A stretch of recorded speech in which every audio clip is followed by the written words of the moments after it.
வீட்டுக்குள்ளே திருவிழாவாம். சிங்க குட்டிக்கு பிறந்த நாளாம். சிங்க ராஜா ரப்பு விடுத்தாராம். விலங்குகள் ஒன்று கூடியதாம்.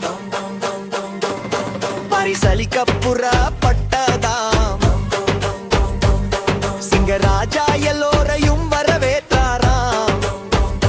பரிசு கண்டு சிங்க ராஜா மகிழவில்லையா? விலங்குகள் புரியாமல் நின்றனவாம்.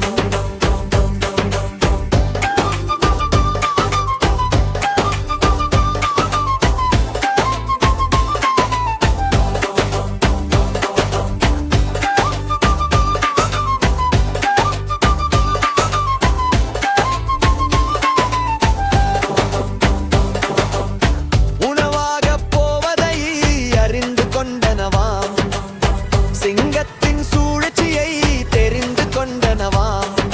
தட்டி முட்டி தலைதெறிக்க ஓடிவிட்டனவாம்.